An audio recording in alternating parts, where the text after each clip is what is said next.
Hi guys, thanks for tuning in to another video on ForgottenWeapons.com. I'm Ian. I am here today at the Rock Island Auction Company, taking a look at some of the guns from their upcoming June of 2016 regional auction. And I wanted to take a look at this one today. It is definitely not a forgotten weapon. This is a German Gewehr 98 Mauser. The main rifle for the German military in World War I, and of course the mechanical base for the main rifle of the German army in World War II. And also the main rifle of a whole lot of other countries for a whole bunch of decades. The Mauser 98 is generally considered to be the best bolt-action rifle ever made. It is certainly the most popular military bolt-action rifle ever made, adopted by scads of countries for many decades. Now, the Germans, actually a lot of these countries were adopting Mausers before the Model 98, models 96, 95, 93, 91, 1889. Through this whole period, Paul Mauser was improving and tweaking the design, getting it a little bit better every single time. And by the time the Germans were ready to get rid of their Gewehr 88s, their commission rifle, which wasn't necessarily a totally bad rifle, but it had some shortcomings, especially in like how it handled leaking gas if you ruptured a cartridge case. The safety elements on the Gewehr 88 really were kind of lacking. And that's one of the areas where the Gewehr 98, the Mauser, really shines, is it has a lot of built-in safety features. And they're things that we don't really pay that much attention to today. The idea of a ruptured cartridge case is a lot less likely today with modern manufacturing and quality control on ammunition. 100 years ago or 130 years ago, this was a more significant issue. You'd have a lot more ruptured cases due to poor materials. And what the gas did, how the action was able to handle and redirect that vented gas was a lot more important at that point. So I'll leave some of the developmental history for another day. We'll just stick with taking a closer look at this particular 98 today. These were adopted by the German military in April of 1898. And even after that adoption, they did go through a couple changes, the most significant one being this change from a round-nosed bullet to a pointed one, or a Spitzer, as it was called. This was something that virtually every military in the world did. Everyone had started with round-nosed bullets because that was kind of the default, and it was discovered that a pointed bullet has much better aerodynamics, it drops less, it travels farther, it's better in pretty much every way. And this was generally a development done in concert with also lightening the weight of the bullet, realizing that a lighter bullet for the caliber will also have better ballistics, better aerodynamics, and work better in general. So for the Germans, this was about 1903 that they changed from the round nose to the pointed. Now, pretty much every country that did this also made they usually made the cartridge hotter at the same time, so they made some changes to the chambering to make sure that the hot new ammo couldn't be used in older guns that may have been chambered for the old round nose cartridge. Now, in the German case, this involved, they actually changed the bore diameter. They went from a round nose 318 diameter bullet to a Spitzer 323 diameter bullet. Now, the exact details of what's safe and what's not with that conversion, and especially in some of the older guns like the Gewehr 88s, that's a really detailed topic that we'll get into another day. Suffice to say, one of the problems, or one of the issues that comes up when you make a change like that, is you have to change your rear sights. This applies to everybody. In the case of the German military, they had this, what was called a Langevisier, what's in today's parlance commonly called a roller coaster rear sight. And with the original round nose ammo, this went from 200 out to 2,000 meters. And because the bullets got more aerodynamic, when they changed to the Spitzer, they discovered that this sight actually couldn't go any lower than 400 meters, which, okay, that's fine. In the prelude to World War I, everyone thought that with these new high-velocity, long-range projectiles, wars were going to be fought at much greater distances. We now have a cartridge that's effective out to 2,000 yards, and I can actually set this sight and legitimately aim at 2,000 yards. Now, whether I can see anything out there is a different issue, but people thought this was actually how wars would be fought. So the idea that our rear sight is now, the minimum sight is now 400 meters, well, okay, no big deal. That's where we're planning to be shooting at people anyway. Well, it turns out that's not the case. World War I breaks out, and it's discovered that, a lot of this shooting is done at very close range. And a 400-meter zero on the rifle means that you are going to be shooting way high at close range. If you aim at the center of a man's body at 100 yards with a 400-meter zero, the bullet's going to go like way over his head, which was a problem. And the Germans looked at a number of ways to fix this problem. They looked at, there were some modified taller front sights that were tried.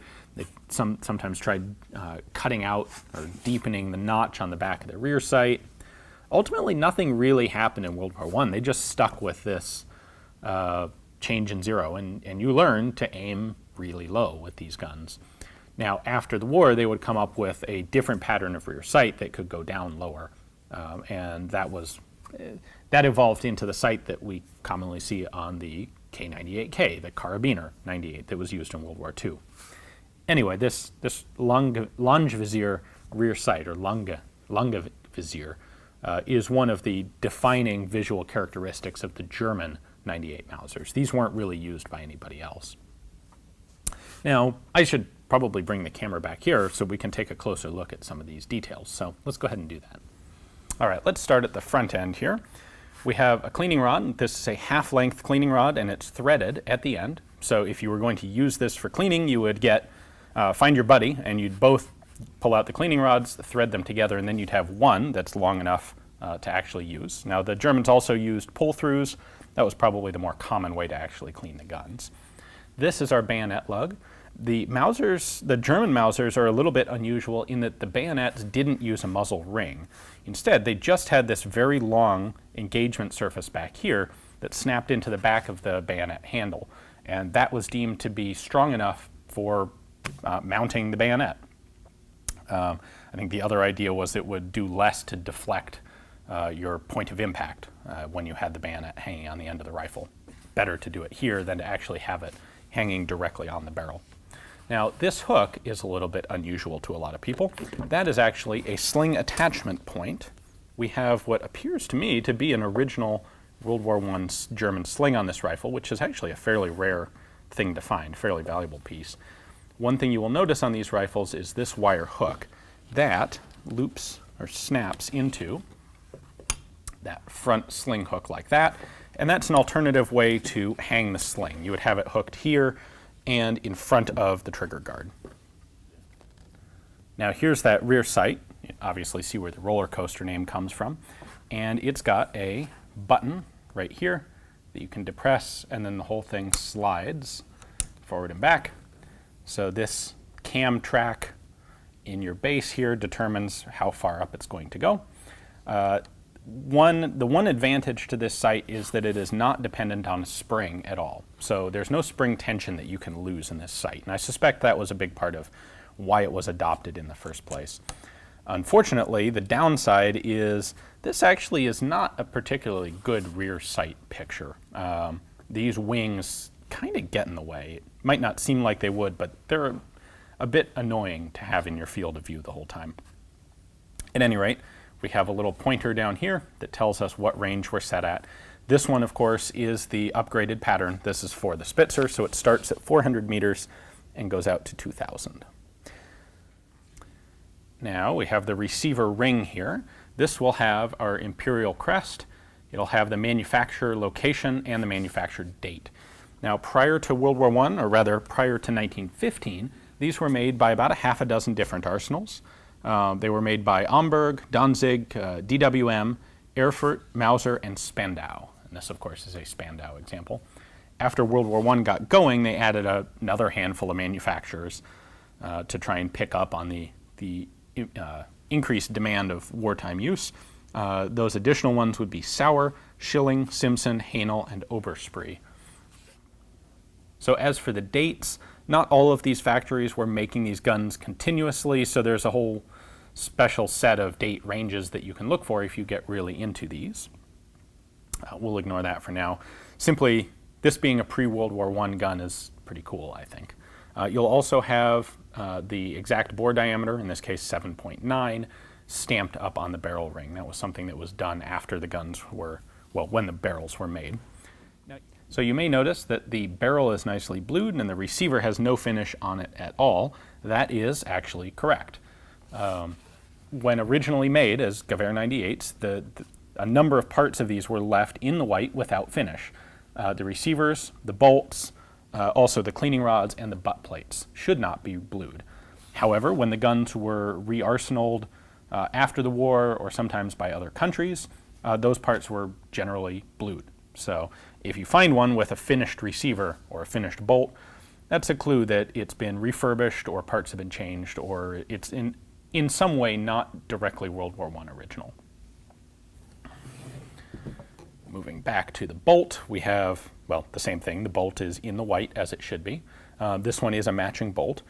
And we'll take the bolt apart in a minute after we finish going through a bunch of these features. So next up, our trigger guard. One of the interesting things about these World War I German slings is that the rear of the sling actually comes with a quick detach swivel.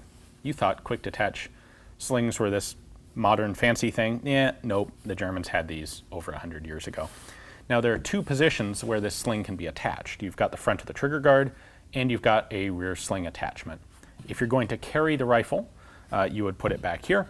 If you want to have the sling basically strapped up out of the way, you would put the rear sling swivel here, and you would use this front hook here to snap the front of the sling all the way up here out of the way.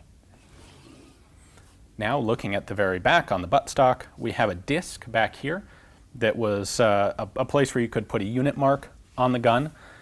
This would be abandoned at a later point and actually replaced with a reinforced hole in the stock that was used to aid in disassembly of the bolt. So you'll normally see that. It's a bit unusual. And again, this is a sign of an early unmodified gun, that it still has the stock disc. There are a couple of proof marks, imperial proof marks in the stock. These are a bit worn, but hey, not surprisingly, this rifle's over 110 years old. We're going to see more of those proof marks here on the side of the receiver, and that's a variety of things. That's a nitro proof, a final inspection proof, etc. Seeing a series of them like that is correct, and that's how the guns would have come. On the opposite side of the receiver, you're going to have an imperial proof and a serial number. Now this one's number is 4898D. There's a script alpha suffix after the serial number. The way that these were numbered, every year they would start at 0001 and then run up to number 10,000, and then they'd restart at 0001A and go to 10,000A, and so on and so forth. So each batch is a group of 10,000 rifles. So in 1905 production, because this is a 1905 gun, this would have been in the fourth batch, so this would be number 34,000 or 44,000. 44,898th rifle made by Spandau in 1905. On the side rail of the receiver here, we have the rifle model, in this case, Gewehr 98. If this were a carbine, you would expect it to say KAR 98, and then there are other designations that were used later on in smaller numbers. All right, now a quick bit of disassembly on the bolt. Obviously, I have the bolt out here. First thing we're going to look at is the bolt handle is straight, as it should be for a Gewehr 98. These are all straight handled. Only if you had a carbine did you get a bent bolt handle. These two holes are part of this ongoing series of gas safety upgrades made by Mauser. These give a vent location down and out of the way for gas that happens to come back through the firing pin hole into the inside of the bolt. That way it doesn't get channeled to the back of the bolt and maybe come out in the shooter's eyes. Now at the same time, we also have this round extended shield, so any gas that comes back along the outside of the bolt will be deflected away from the shooter's eyes by that. One of the defining characteristics of the Model 98 Mauser is this third lug at the back. It's not used in regular service, but it gives you a backup in case both of these locking lugs shear off, which, by the way, is a phenomenally unlikely thing to happen. But if they do, you've got this third lug that will engage at that point and prevent the bolt from coming out of the gun.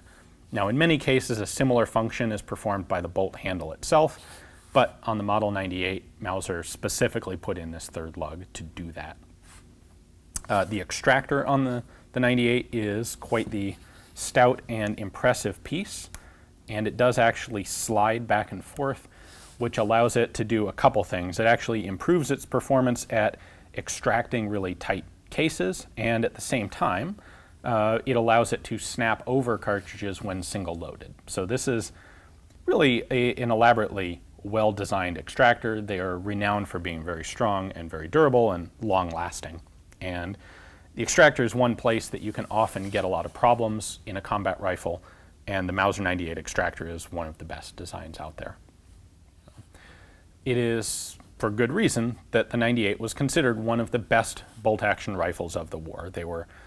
It's not just that they were potentially quite accurate and they were, had good extraction. It's also that when it comes to issues like only a military will see, like long-term field durability, the Model 98 proved very, very successful. These didn't have a lot of parts breakage. They didn't go down in the field. They tended to just work and work and work. And when you're in World War I, that's really what you need. Well, thanks for watching, guys. I hope you've enjoyed the video. I know this isn't a forgotten weapon, but this is actually a really nice example of a World War I pattern German Mauser 98. And those are getting harder and harder to find. So I thought it'd be a good idea to take a close look at this one while we have the opportunity to do so. Now, maybe you'll already have one of these, maybe you have several, but if you don't have one and you'd like to add one to your collection, of course, this one is coming up for sale. If you take a look in the description text below, you'll find a link to Rock Island's catalog page on this rifle. You can take a look at their pictures, and if you decide you really need to have this on your own, hanging on your own wall or taken out to your own shooting range, you can place a bid right there on their website. Thanks for watching.